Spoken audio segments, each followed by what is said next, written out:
My name is Clara. I'm 29 years old.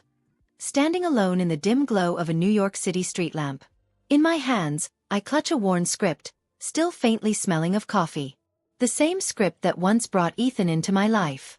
As I gaze at the city skyline, glittering with dreams we once shared, a wave of grief hits me so sharp it feels like the world itself is tilting. Not a single member of my family is here to hold me up. Not my parents. Not my sister Sophia. Not even Lily, my best friend since we were kids, trading secrets under the bleachers. They're all at Sophia's glitzy play premiere, laughing under chandeliers, while I drown in memories of Ethan. My love. My playwright. Now gone. Forever. My phone buzzes in my pocket. A text from my mother. We need to talk, Clara. Call us. Beneath it. 18 missed calls. All from them. All too late. If you're watching this, what would you do if everyone you loved turned their backs right when you needed them the most? Please like and subscribe to hear how I found my strength when the world left me to face the darkness alone. It all began 5 years ago at a crumbling off-Broadway theater in the East Village. The kind of place where the seats creaked and the air smelled of old wood and ambition. I was 24, a starry-eyed actress fighting for bit parts. My script clutched tight as I rehearsed lines under flickering fluorescent lights. That's when Ethan appeared. A lanky playwright with messy curls and ink-stained fingers. He rushed in late, balancing a tray of coffee cups for the crew. In his hurry he tripped. A cascade of scalding coffee splashed across my script, smudging my carefully highlighted lines. I froze. My heart sank. The pages turned into a soggy mess. "I'm so sorry," he stammered, his hazel eyes wide with panic. "I'll rewrite it for you by hand, I swear." I wanted to snap at him, but something in his earnestness stopped me. He looked like he'd carry the guilt forever if I didn't forgive him. So instead of storming off, I let him make it up to me. He spent the next hour hunched over a table in the theater's cramped green room, copying my lines in neat, slanted handwriting, while I watched, sipping the replacement coffee he'd bought me. The air was thick with the scent of burnt coffee and dusty curtains. From the stage, I could hear the distant hum of actors running lines. We started talking, first about the play, then about our dreams. He wanted to write stories that made audiences feel something real. I wanted to bring those stories to life.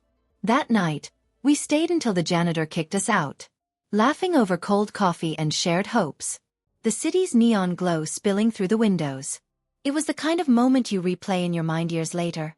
Every detail sharp. The way his laugh crinkled his eyes. The warmth of his hand brushing mine. As he handed me the rewritten script.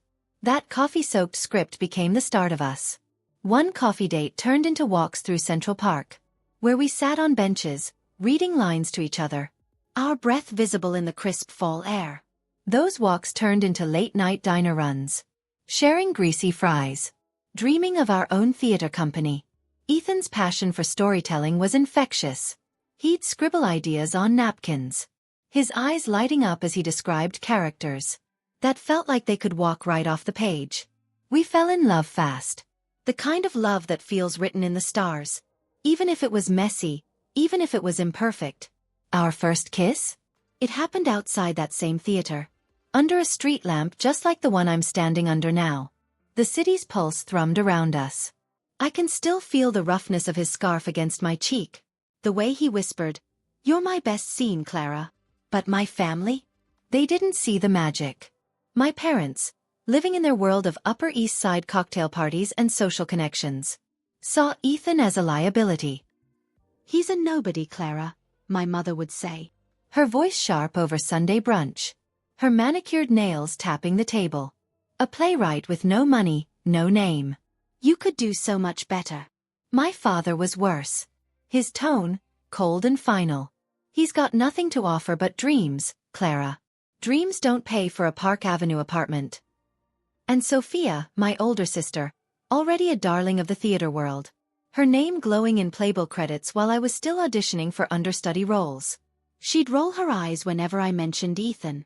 "Why settle for a starving artist," she'd mutter, "when you could have a director? Or a producer?" Even Lily, my best friend since childhood, started to waver. She'd smile tightly whenever I talked about Ethan, her eyes flicking to Sophia as if seeking approval. "He's sweet, Clara," she'd say, her voice hesitant. "But maybe your parents have a point. About stability." I ignored them all. Because Ethan was everything they weren't. Kind, brilliant, real. He'd leave notes in my script margins. Little encouragements like, "You're going to steal the show." Or, "This line's for you." He believed in me when I doubted myself. He stayed up late to run lines with me before big auditions. His voice steady even when mine shook. Our love wasn't perfect. But it was ours. Built on stolen moments in rehearsal rooms. And quiet nights dreaming of a future. Where our names would one day light up Broadway.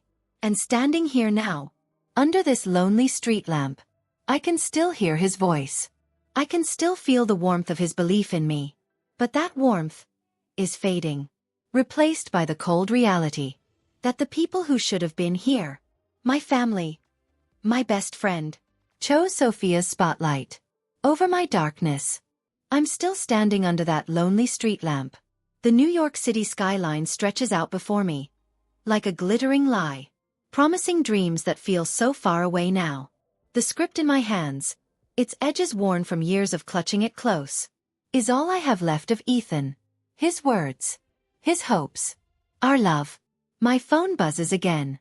Another text from my mother. But I can't bring myself to read it. Not yet. The cold night air bites at my fingertips. I pull my coat tighter. My mind drifting back to those early days with Ethan, when his laughter warmed me against the world's judgment. But that world, my family's world, never saw him the way I did. They never even tried. Their voices echo in my head. Sharp. Relentless. Cutting into the happiness we built. It's a wound that's been festering for years. And standing here now, I can feel it splitting open again. From the very start, my family made it clear. They didn't approve of Ethan. My parents live in a polished bubble of Upper East Side elegance, where success is measured by bank accounts and social connections. To them, Ethan was an outsider. A playwright scraping by on freelance gigs. His hands always stained with ink or coffee.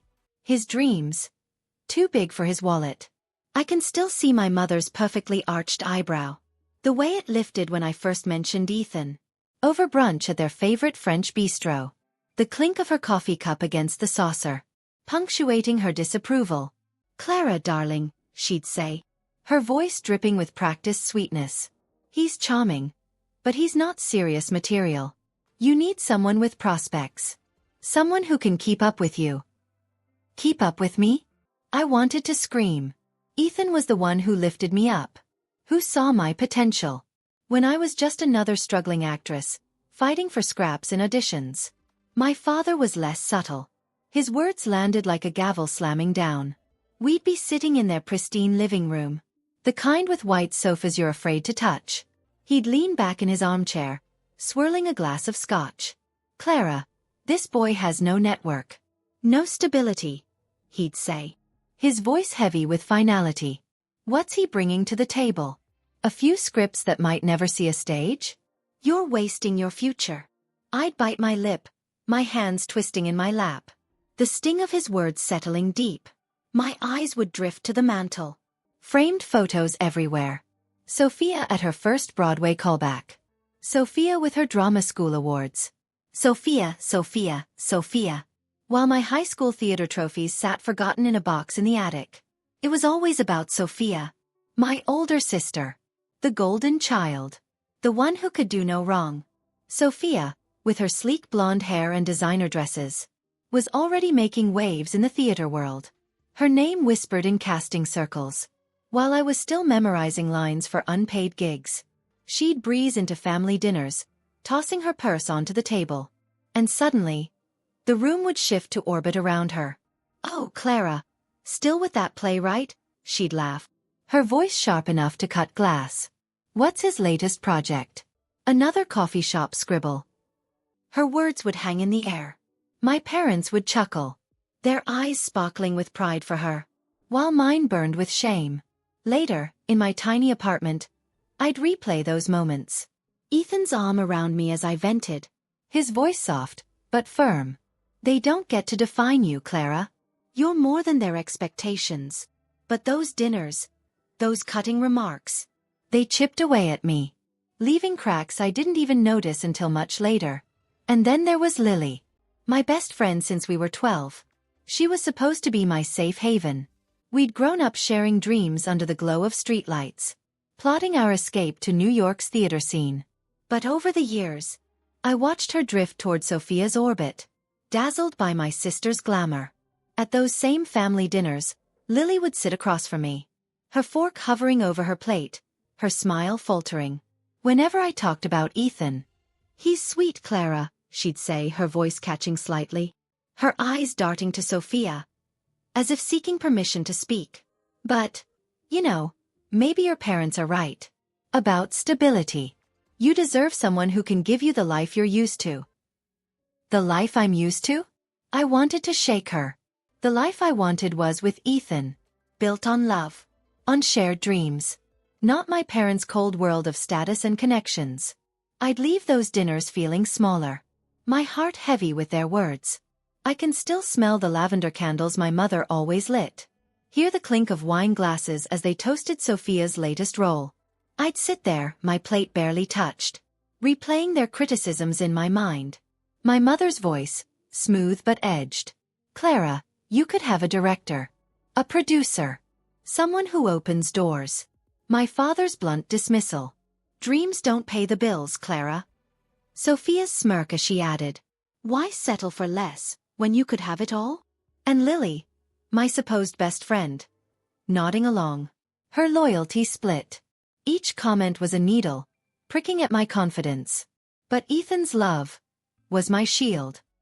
He'd hold me later, his fingers tracing circles on my back, whispering, "You're enough, Clara. We're enough."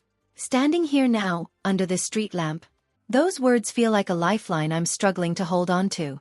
Knowing that the people who should have loved me chose Sophia's spotlight over our love every single time. The street lamp's dim glow still casts shadows across my face. As I stand here, the cities hum a distant echo of the life Ethan and I built together. My fingers trace the edges of the script in my hands, its coffee-stained pages a fragile tether to the man who once made me feel like I could conquer the world. The cold bites deeper now, but my mind drifts to the warmth of our Brooklyn apartment, the place where we carved out a life that was small, but ours, filled with dreams bigger than the cramped space we called home. My family's voices, those cutting remarks from brunches and dinners, still linger. But back then, Ethan's love drowned them out. He was my anchor, my stage, my everything. And yet, standing here now, knowing they chose Sophia's spotlight over my grief, I can't help but wonder how I ever thought they'd see what he meant to me. Our life together wasn't glamorous. Not the kind my parents, or Sophia, valued. We lived in a fourth-floor walk-up in Williamsburg, a shoebox of an apartment with peeling paint, and a radiator that clanked like a bad percussionist. The air always smelled faintly of pizza from the shop downstairs. The windows rattled whenever the subway roared by. But to us, it was perfect. I'd come home from auditions, my feet aching from hours in heels, and find Ethan hunched over our tiny kitchen table, scribbling dialogue on napkins because we couldn't afford proper notebooks. "This one's for you, Clara," he'd say, his hazel eyes sparkling as he handed me a new scene to read aloud.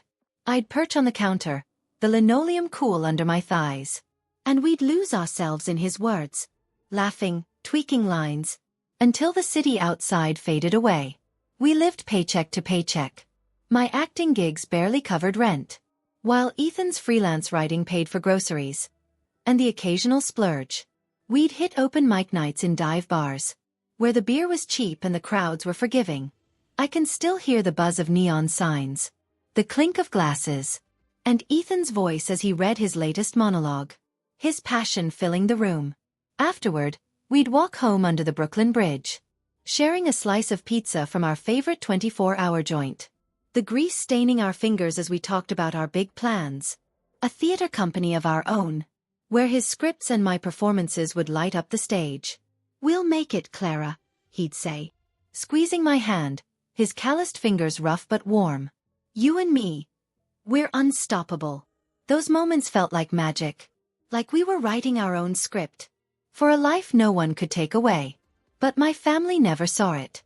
Every visit to their Upper East Side townhouse was a reminder of how little they thought of us. I'd sit at their polished dining table, the chandelier glinting above, and feel like an outsider in my own family. My mother would sip her wine. Her lips pursed as she asked, "How's that little apartment, Clara?" Still no elevator. Her tone was light, but the judgment was heavy. Her eyes flicking to Sophia, who'd smirk and change the subject to her latest role. My father was more direct, his voice cutting through the clatter of silverware. "Clara, when are you going to get serious? That boy's dreams aren't a career." I'd grip my fork, my knuckles white. Replay their words later, lying in bed with Ethan's arm around me. "They don't know us," he'd whisper, his breath warm against my ear. "They don't know what we're building." Sophia was the worst. Her success a constant shadow over our life. She'd breeze into family dinners, her designer heels clicking on the hardwood, and drop comments like, "Clara, still doing those free gigs? Maybe Ethan should write something commercial for once." Her laugh was sharp, like she was playing to an audience. And my parents would nod, their pride for her glowing, while I shrank in my seat. Even Lily, who used to dream of Broadway with me, started echoing them. "You guys are cute," she'd say, her smile tight as she glanced at Sophia.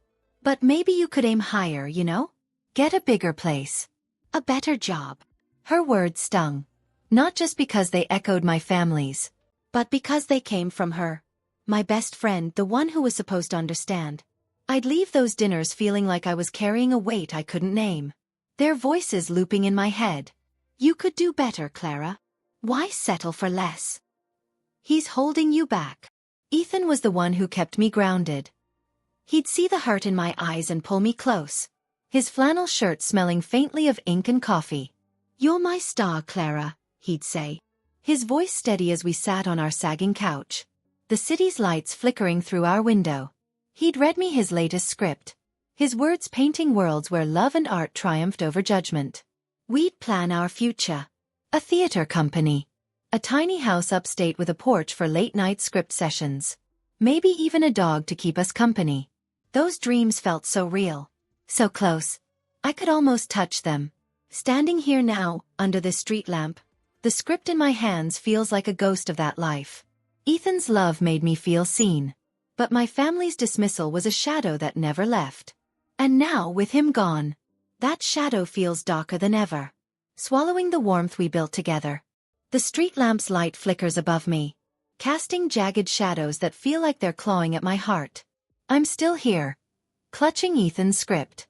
Its pages worn thin from all the times we read it together, dreaming of a stage that would never come.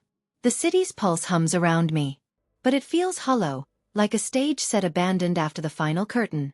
My family's voices, those cruel dismissive words from dinners and brunches, still echo in my mind. But now, they're drowned out by something sharper. A grief so heavy. It's like trying to breathe underwater. Ethan is gone. Taken from me in a heartbeat. And the people who should be here, holding me through this darkness, are nowhere to be found. My phone sits heavy in my pocket. Silent now. But I can still hear the echo of my mother's half-hearted words. The sting of Lily's excuses. How did it come to this? It was 6 months ago, when everything shattered. Ethan had been working late, revising his latest script at a coffee shop in the East Village. He texted me around midnight, his message full of his usual warmth. "Got a killer twist for the third act, Clara. Can't wait to read it to you." I was at home, curled up on our sagging couch. The faint smell of pizza from downstairs drifting through the open window. I smiled at his words, imagining his voice, the way his eyes would light up when he talked about his characters. I texted back, "Hurry home, playwright. I need my leading man." That was the last time we spoke. Hours later, a police officer knocked on our door, his face grim under the fluorescent hallway light. Ethan had been hit by a car crossing Atlantic Avenue. A hit and run, they called it. He was gone before the ambulance arrived. The world stopped. I remember collapsing onto the floor, the cold linoleum pressing against my knees. the officer's words blurring into a haze. My hands shook as I dialed my parents, my voice breaking as I choked out the news. My mother answered, her tone clipped, like I'd interrupted her evening. "Oh, Clara, that's awful," she said. And I could hear the clink of a wine glass in the background. The murmur of guests. "Have you called the police for more details? These things can be so unpredictable." I tried to explain, my words tumbling over each other. Ethan was dead, my Ethan, gone. But she cut me off. "Sophia's play premiere is this weekend, you know. It's a big deal for her. Let's talk more tomorrow, okay?" Tomorrow? My world had ended. And she was talking about Sophia's premiere. I called Lily next, my fingers trembling so badly I could barely hold the phone. She'd been my rock through every heartbreak, every failed audition. Surely she'd understand. "Clara, I'm so sorry," she said, her voice thick with tears at first. "I'll come over as soon as I can. I've got this deadline for work. But I'll be there, I promise." I clung to her words like a lifeline. I pictured her rushing to our apartment, her familiar laugh filling the silence. But the next day, a text. "Stuck at work, Clara. Can we meet up after the weekend? I'm swamped. Swamped. My best friend. Too busy to hold my hand as I faced the unthinkable." I sat on our couch, staring at the coffee table where Ethan's scripts were still scattered, the faint scent of his cologne lingering on the jacket draped over a chair. I felt like I was drowning. And no one was there to pull me out. Only Mia, Ethan's sister, was there. She drove in from Jersey the moment she heard. Her face pale, tear-streaked, as she hugged me in our tiny living room. "He loved you so much, Clara," she whispered, her voice breaking. As we sat together, surrounded by Ethan's things. His dog-eared notebooks, his favorite pen, the mug he always used. Mia stayed through the night, helping me call the funeral home. Her hand steady on mine when I couldn't stop shaking. I kept waiting for my family to show up. To call. To care. But my phone stayed quiet. Except for a single message from my father. "Terrible news. Clara. We're thinking of you. Thinking of me. Not coming. Not helping. Just thinking." I stared at that message, the words blurring through my tears. And felt a loneliness so deep, it was like falling into a void. I kept replaying those moments. The way my mother's voice had shifted so quickly to Sophia's premiere. The way Lily's promise dissolved into an excuse. I could still hear the clink of my mother's wine glass. See the way she tilted her head, her smile tight. As she dismissed my life with Ethan.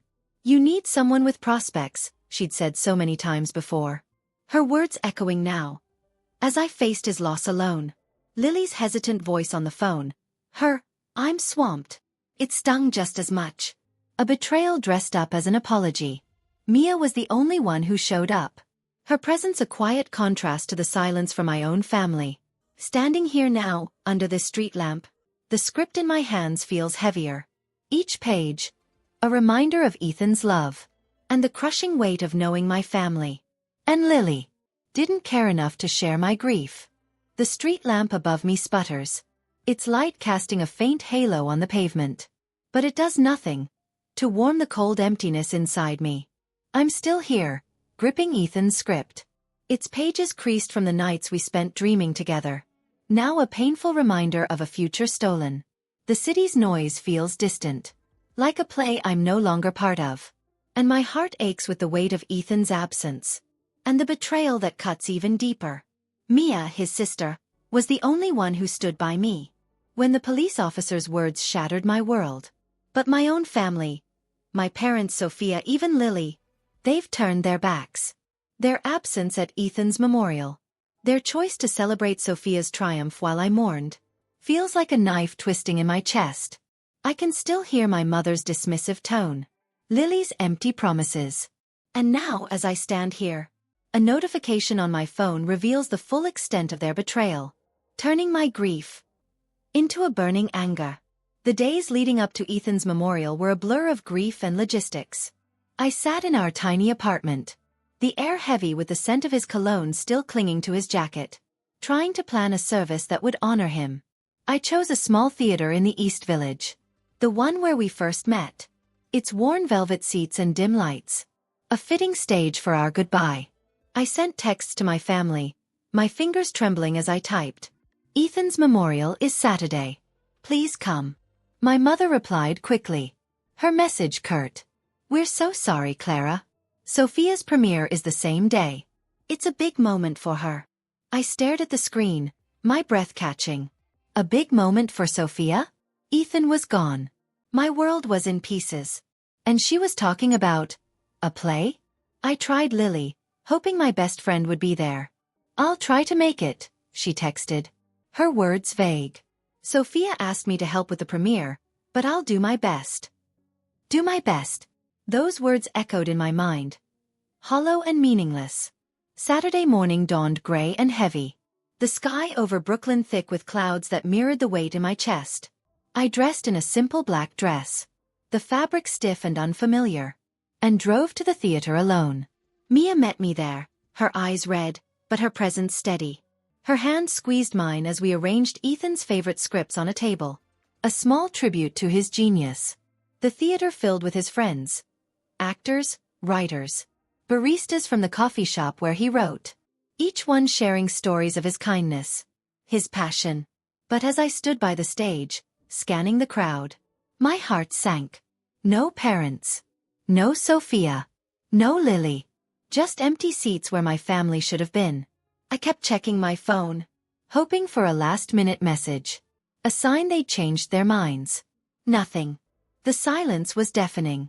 Louder than the soft music playing Ethan's favorite songs. Louder than the murmurs of condolence from strangers. As the memorial began, I stood at the podium. My hands shaking as I tried to speak about Ethan. His laugh, his dreams, the way he made every moment brighter. But my eyes kept drifting to those empty seats. The absence of my family a wound that throbbed with every word. I could still hear my mother's voice from years past. Her sharp, "You could do better, Clara," echoing now, as I stood alone. Lily's promise, "I'll be there," felt like a lie. Her absence, a confirmation of where her loyalties lay. I thought of Sophia. Her smirk at family dinners. Her casual dismissal of Ethan's work. They didn't just miss the memorial. They chose to miss it. They chose Sophia's spotlight over my grief. Halfway through the service, my phone buzzed with a notification. Against my better judgment, I glanced at it. A social media post from Sophia, tagged at a glittering after-party for her premiere. The photo showed her in a sparkling gown, raising a champagne glass. My parents beaming beside her.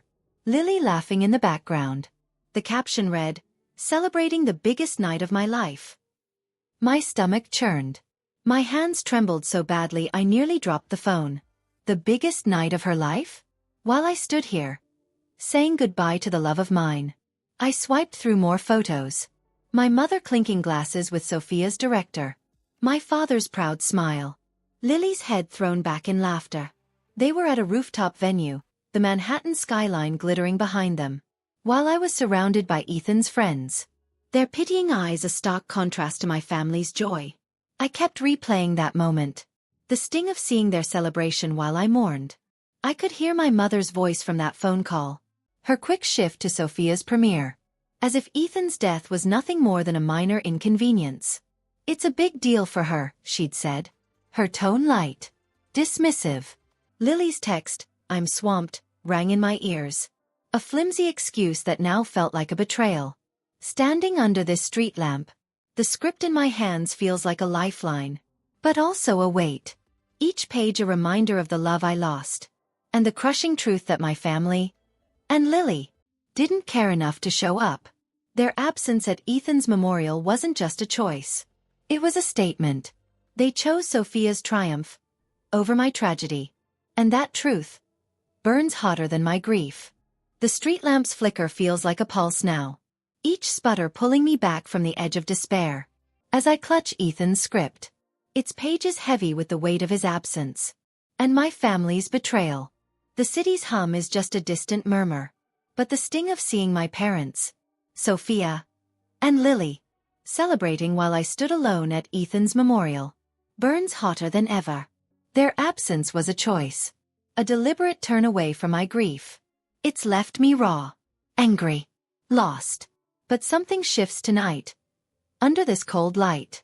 As my fingers trace the familiar lines of Ethan's handwriting, there's a spark of something new.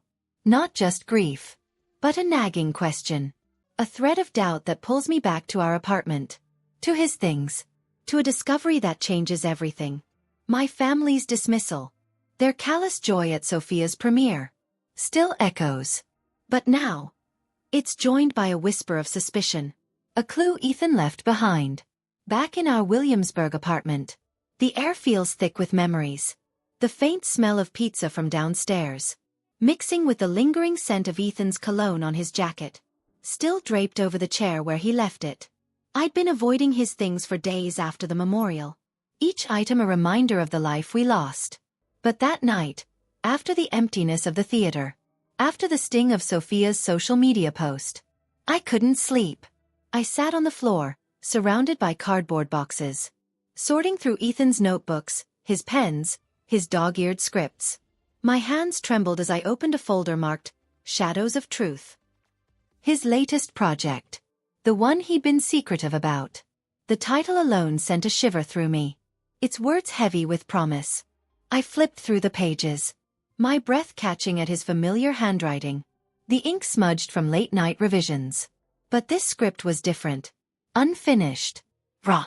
With a plot that felt too real. The story centered on a young writer. Uncovering corruption in the theater world. A powerful director. Pulling strings behind the scenes. The character's notes described a Victor. A manipulative figure who silenced anyone threatening his empire. My heart raced as I read. The name? Familiar. Victor Grayson. The director behind Sophia's premiere. A titan in New York's theater scene. Ethan had scribbled in the margins, his notes frantic. Victor's deals, shady funding, rigged contracts? An accident on Atlantic Avenue. Staged? My hands froze, the pages crinkling under my grip. Atlantic Avenue. That's where Ethan died. I could still hear the police officer's voice, clinical and detached. Hit and run. No witnesses. But Ethan's notes suggested something else. Something darker. Was he digging into Victor's world? Did he know too much? I sat back, the floor cold against my legs. My mind spinning. I remembered Ethan's late nights at the coffee shop. His excitement about shadows of truth. But also his caution. This one's big, Clara, he'd said. His voice low. His eyes darting to the door as if someone might overhear. It could shake things up. I laughed it off then, thinking he was just caught up in his story. But now, those words felt like a warning. I could still see him at our kitchen table. His brow furrowed. His pen scratching out notes as the radiator clanked in the background. He'd been so focused. So driven. And I'd been too busy with auditions to ask more. Now, holding this script, I felt a surge of guilt. Had I missed something? Had he been trying to tell me? My family's voices crept back. Their old criticisms now tinged with a new suspicion. My mother's sharp. He's a nobody, Clara. Echoing in my mind. But now I wondered. Had they known about Ethan's work? Had they dismissed him? To protect Sophia's connection to Victor? Sophia's smirk at family dinners. Her casual, why settle for a starving artist? Felt more pointed now. Like she was guarding her own rise to fame. Even Lily's hesitation, her soft, maybe aim higher, seemed less like concern, and more like alignment with Sophia's world. I replayed those moments. The clink of wine glasses at their Upper East Side dinners. The way they'd shift the conversation back to Sophia's success. Were they protecting something? Or someone? Standing under this street lamp now. The script feels alive in my hands. Each word, a piece of Ethan's voice, calling me to dig deeper. My grief is still there. A heavy ache in my chest. But it's joined by something else. A spark of curiosity. A flicker of suspicion. Burning brighter than my anger. Ethan's notes aren't just a script. They're a map. A clue to something bigger. I can still feel the warmth of his hand in mine. Hear his whisper. You're my star, Clara. He believed in me. And now, I owe it to him to follow this thread. To uncover the truth about Victor. About Sophia. About what really happened on Atlantic Avenue. The betrayal of my family's absence at his memorial still stings. But this script, this hidden truth, might just be the key to understanding why. The street lamp's weak glow feels colder now. Its light barely touching the edges of Ethan's script in my hands. The pages trembling as my anger and suspicion churn. The city's distant hum can't drown out the questions sparked by shadows of truth. Ethan's unfinished script, hinting at a conspiracy tied to Victor Grayson, the director behind Sophia's premiere. My family's absence at Ethan's memorial, their celebration while I grieved, was a betrayal that cut deep. But those scribbled notes, accident on Atlantic Avenue, staged, have lit a fire in me. I can still feel the sting of Sophia's social media post, my parents' beaming smiles, Lily's laughter, all while I stood alone. Now, standing here, I know I can't let it go. I need answers, not just about their absence, but about what Ethan knew. So I went to my family's Upper East Side townhouse, determined to confront them, to uncover the truth they've been hiding. The confrontation happened 2 days after the memorial, in the polished dining room of my parents' townhouse, where the air smelled of lavender candles and wealth.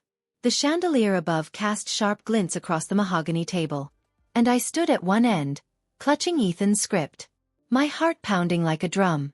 My parents sat stiffly, my mother's manicured nails tapping her wine glass, my father's jaw tight, his eyes avoiding mine.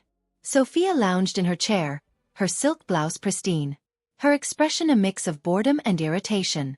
Lily was there too, her eyes dotting nervously, her fingers twisting a napkin.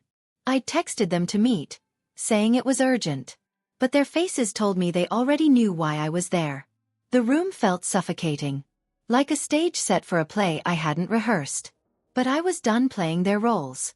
Why weren't you at Ethan's memorial? I demanded, my voice shaking but loud, echoing off the high ceilings. My mother sighed, her lips pursing. Clara, we told you. Sophia's premiere was a once-in-a-lifetime opportunity. Her tone was smooth, practiced, like she was soothing a child. You know how important it was for her career. I felt my chest tighten. Her words, a replay of every dismissal I'd ever endured. Important, I snapped, holding up the script. Ethan's dead, and you couldn't spare an hour? You were toasting Sophia, while I was saying goodbye to the love of my life. My father cleared his throat, his voice cold. Clara, you're being dramatic. We sent our condolences. Life moves on. I turned to Sophia, my anger boiling over. And you, I said, my voice low. Ethan's script, Shadows of Truth, mentions Victor Grayson. Shady deals. A staged accident. Was he on to something? Did you know? Sophia's eyes narrowed, her smirk sharp enough to cut. That's ridiculous, Clara. Ethan's script? Delusional nonsense from a nobody playwright. You're grasping at straws. Her words stung, echoing her old taunts. Why settle for a starving artist? But now they felt calculated, like she was hiding something. I pressed on, my voice rising. He wrote about Atlantic Avenue, Sophia, where he died. Was it really a hit and run? Or did Victor have something to do with it? My parents exchanged a glance. My mother's hand tightened on her glass. Clara, enough, my father said, his tone final. You're upset, we understand. But don't drag Sophia's director into your grief. Move on. Move on. I could still hear their voices from years past. My mother's. He's a nobody. My father's. Dreams don't pay the bills. Sophia's mocking laughter. They were closing ranks. Protecting Sophia. Dismissing Ethan. Even in death. But then Lily spoke. Her voice barely above a whisper. Her eyes fixed on the table. Clara. I knew Ethan was asking questions about Victor. Her words halting. He came to me a few weeks ago, asking about funding for Sophia's play. I didn't tell you because Sophia offered me a role if I kept quiet. The room went silent, the air heavy with betrayal. I stared at Lily, my best friend, her face pale, her hands trembling. You knew. I whispered, my voice breaking. You knew he was digging into something dangerous. And you said nothing? She looked up, tears in her eyes. But her excuses felt hollow. I didn't think it was serious, Clara. I just wanted a chance to act. A chance to act. The same Lily who had promised to be there. Who had texted, "I'm swamped," while laughing at Sophia's party. My family's dismissal was one thing. But Lily's betrayal cut deeper. A wound that bled trust. I stood there, the script heavy in my hands, my anger hardening into resolve. I could still see Ethan at our kitchen table, his pen scratching out those notes, his voice low with urgency. This one's big, Clara. My family's voices. My mother's condescension.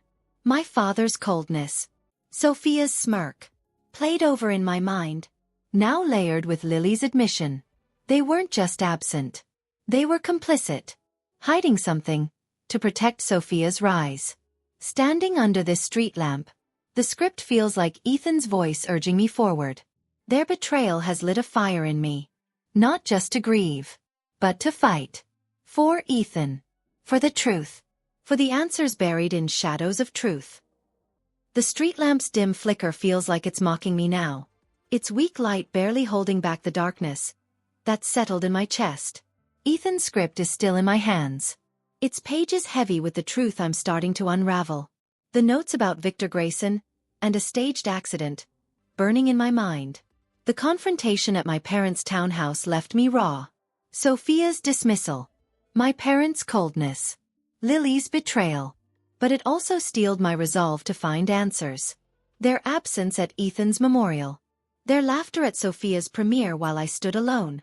Was a wound that festered. But now, standing here, a new piece of evidence has turned that wound into fire. A video, sent by a theater colleague, has stripped away any doubt about their betrayal.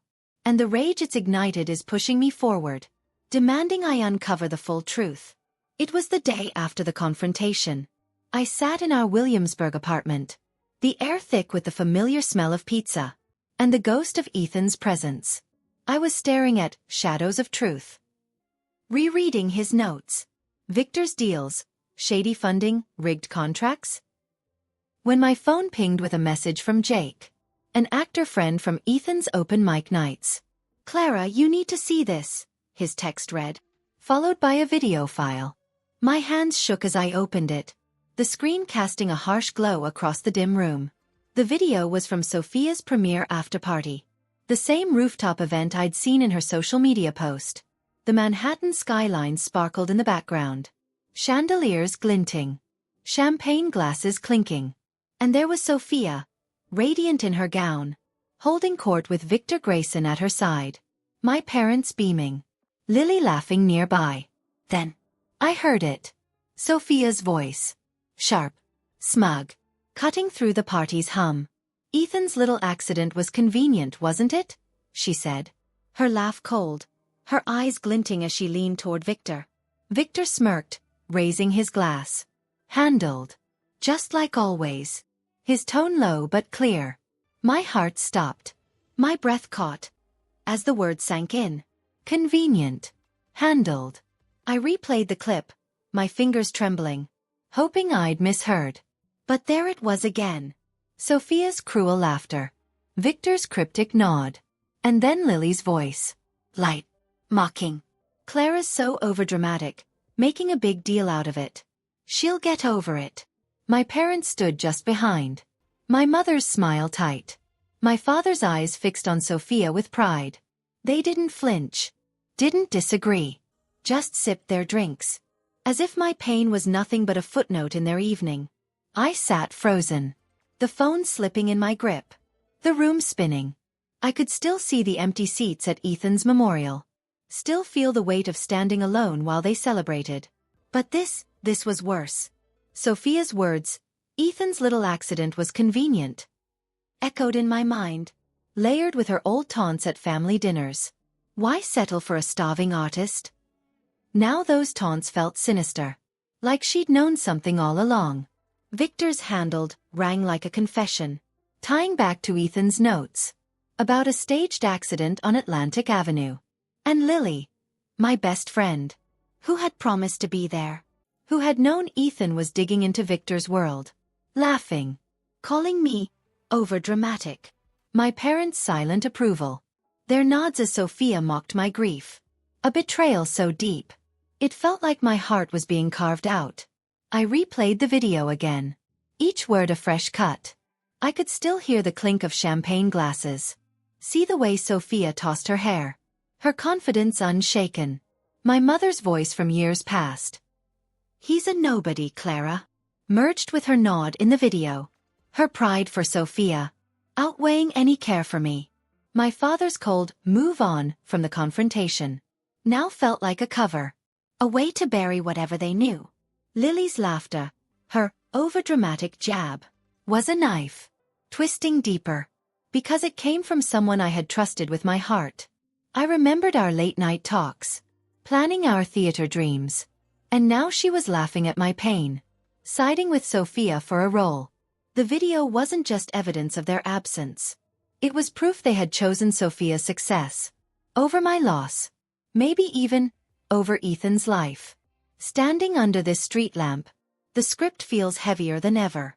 Each page, a piece of Ethan's fight. His truth. The video has turned my grief into blazing determination. A need to know what handled means. What Sophia and Victor were hiding. I can still hear Ethan's voice, low and urgent. This one's big, Clara. My family's betrayal. Their absence, their laughter, their dismissal. Has lit a fire I can't ignore. They didn't just abandon me at the memorial. They mocked my pain. And now I'm certain. They're hiding something about Ethan's death. This video is my fuel. My proof. And I won't stop. Until I uncover every secret they thought they could bury. The street lamp's faint glow feels like a spotlight now. Illuminating the truth I can no longer ignore. As I clutch Ethan's script, its pages a testament to his fight. And my resolve. The video from Sophia's premiere party. Her cruel words, Victor's smirk, Lily's laughter, my parents' silent approval. Has burned away any lingering hope that my family cared about me. Or about Ethan. Their betrayal. From dismissing him in life. To mocking his death. Has fueled a fire that's both rage and clarity. I confronted them once, demanding answers. All I faced were lies. And Lily's confession that she knew Ethan was on to Victor. But that video, those callous words, pushed me to a breaking point. I had to face them again. To show them the truth. And to sever the ties that had held me back for so long. Standing here now, I can still feel the weight of that moment. The freedom, and the loneliness, of letting them go. It was a week after the confrontation. Back in my parents' Upper East Side townhouse. The same dining room, with its lavender candles and gleaming chandelier. The air felt heavier this time. The silence thick, as I stood at the head of the table. My phone in one hand. Ethan's script in the other. My parents sat rigidly. My mother's fingers tracing the stem of her wine glass. Her eyes avoiding mine.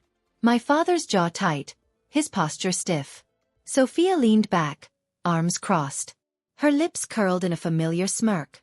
Lily was there too, her face pale. Her hands fidgeting with her bracelet. I'd asked them to meet, told them I had something to show. Their guarded expressions told me they sensed what was coming. The room felt like a stage. But this time, I was writing the script. I didn't waste time with pleasantries. You need to see this, I said. My voice steady despite the storm inside me. I played the video. Sophia's voice filled the room. Ethan's little accident was convenient, wasn't it? Victor's smug reply. Handled just like always. Lily's mocking laugh. Clara's so overdramatic. My parents' nods. Their silence louder than words. The video looped. Each word a hammer to my heart. But I watched their faces. My mother's eyes widened briefly. Then narrowed. Her lips pursed. My father shifted, his jaw tight, muttering. Clara, this is out of context. Sophia scoffed, tossing her hair. It was a joke, Clara. You're blowing this out of proportion. Lily stared at the floor, her voice barely audible. I didn't mean it like that, Clara. It was just party talk. Their excuses were flimsy. Unraveling like a bad script. Sophia's voice from years past. Why settle for a starving artist?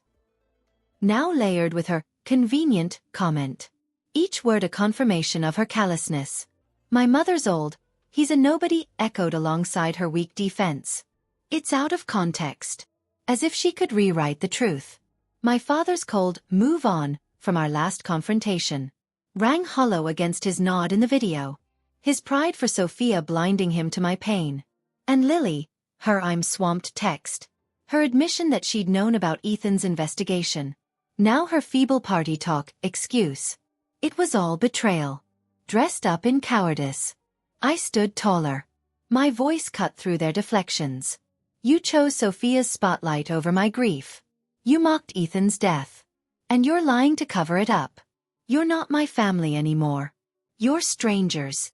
The room went still. The air heavy with the weight of my words.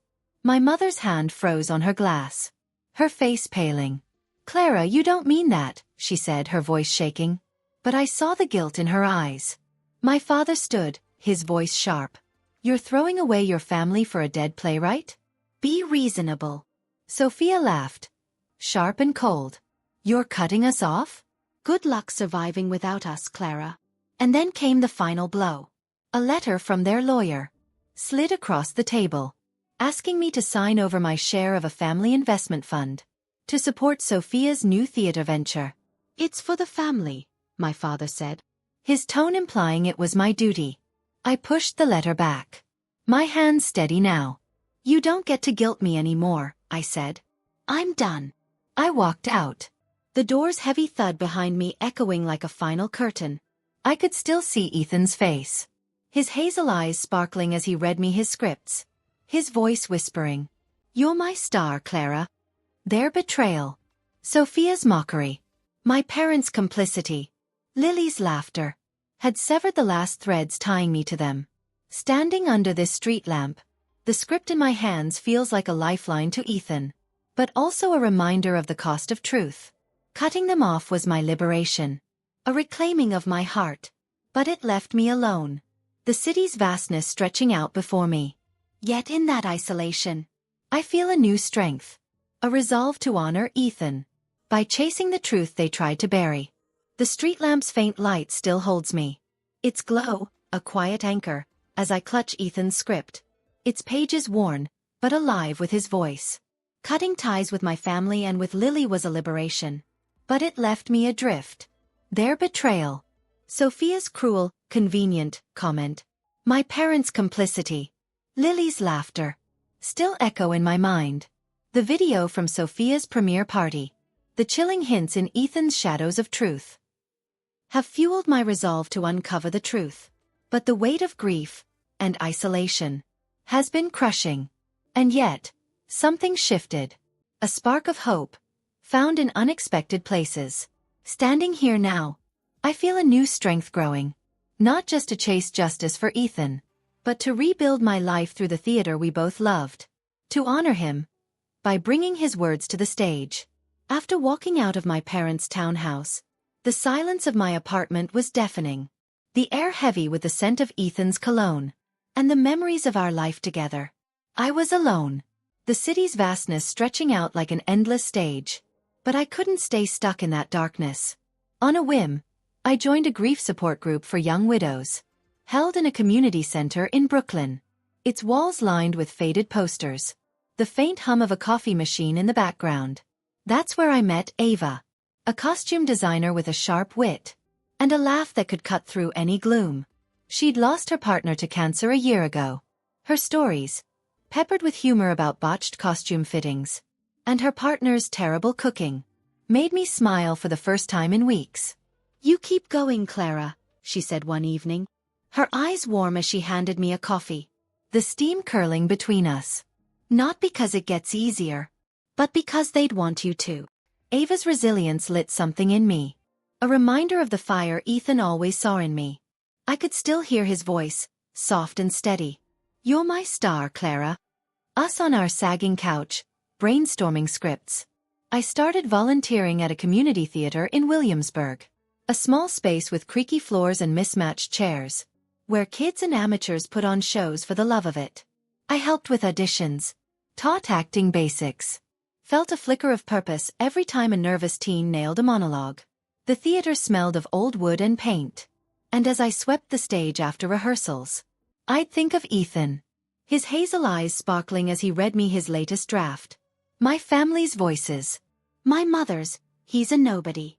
Sophia's, why settle? Still crept in. But they were quieter now, drowned out by the laughter of kids and the hum of the stage lights.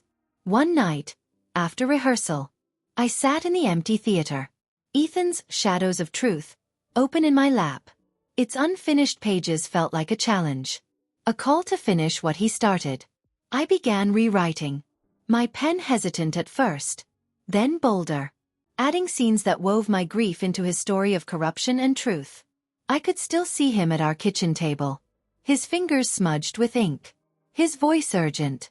This one's big, Clara.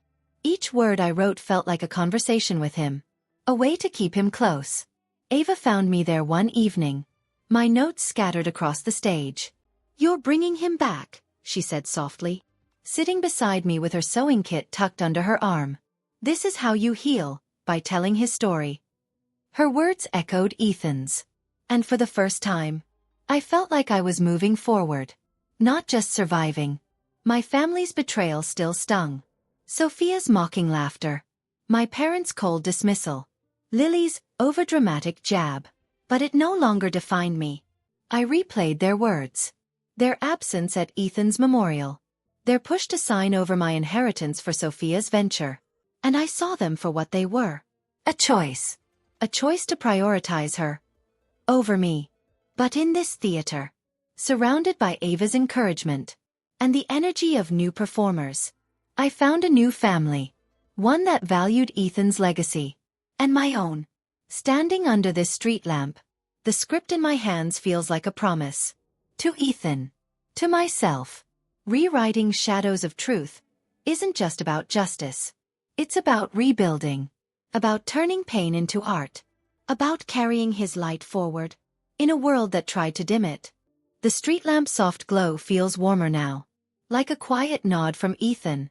As I hold his script, its pages a bridge between his truth and my fight. Rewriting Shadows of Truth in that community theater, guided by Ava's encouragement, gave me purpose, a way to channel my grief into something bigger.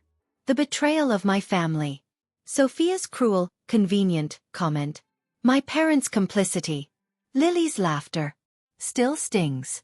But it's the video from Sophia's premiere, and Ethan's notes about Victor Grayson, that drive me forward.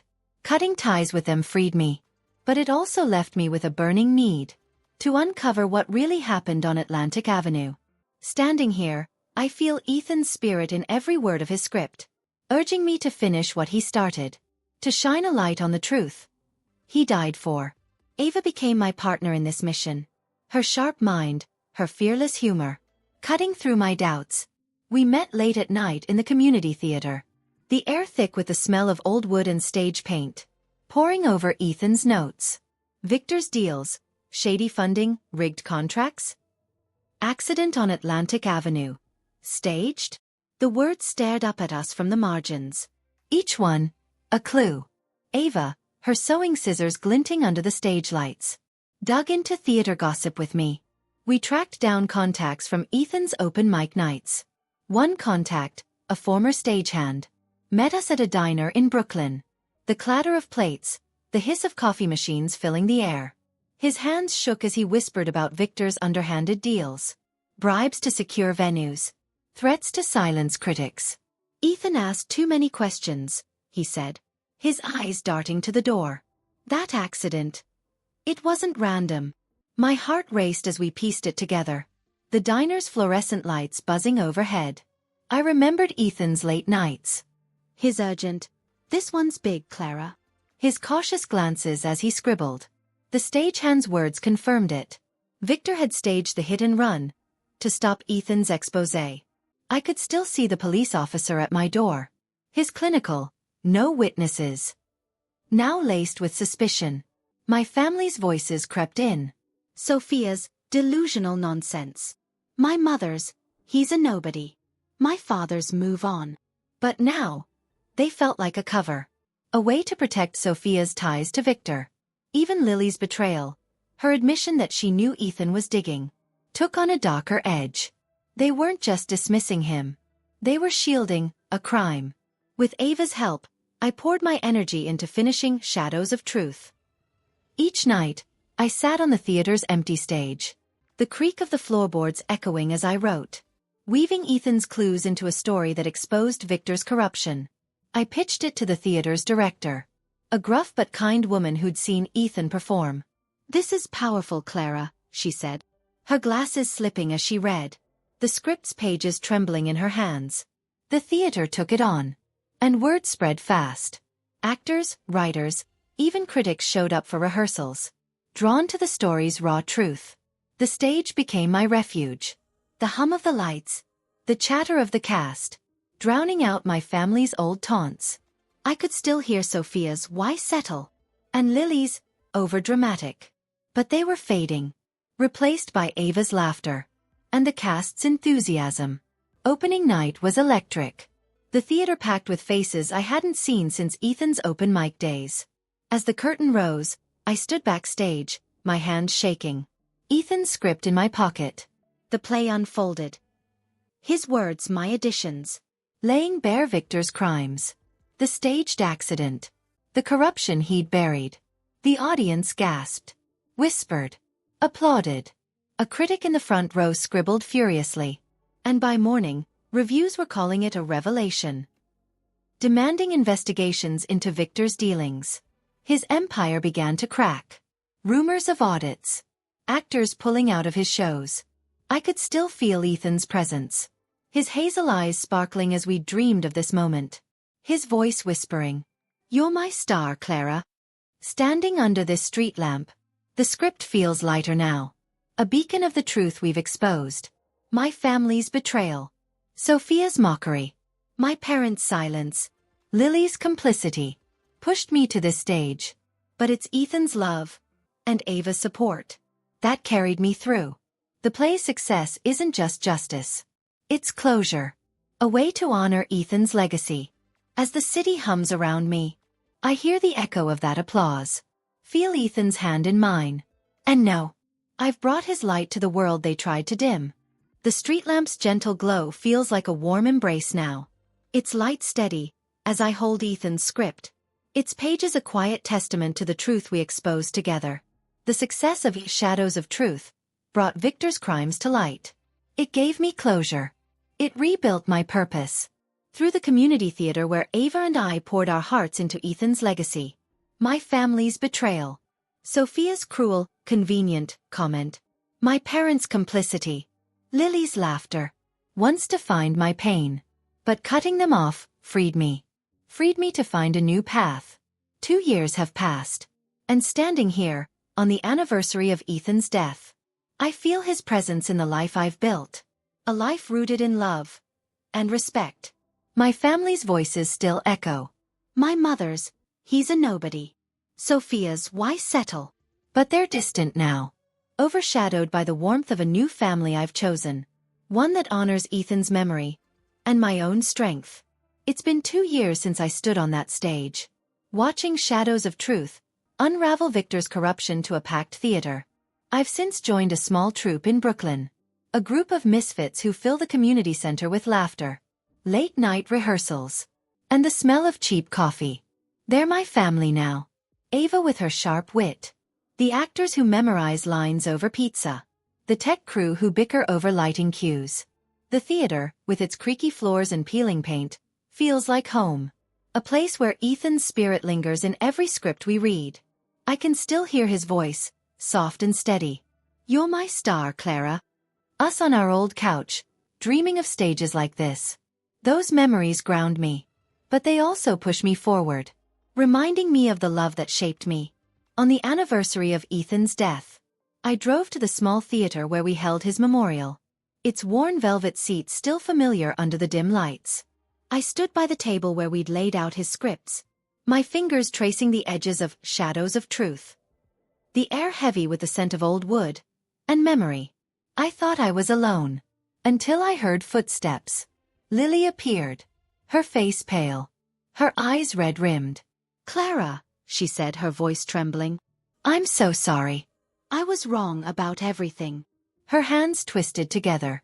Her usual confidence gone, replaced by a hesitance I'd never seen. I remembered her laughter in that video. Her overdramatic jab. Her silence when Ethan needed her. I know I hurt you, she continued, her voice breaking.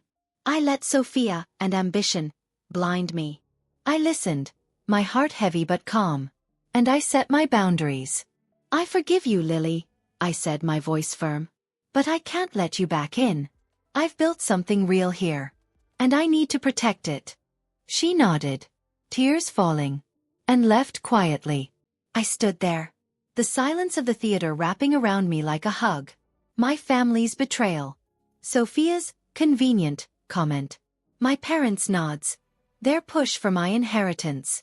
Still stung. But it no longer held me. I could still hear their voices. My mother's cold, it's out of context. My father's sharp, be reasonable.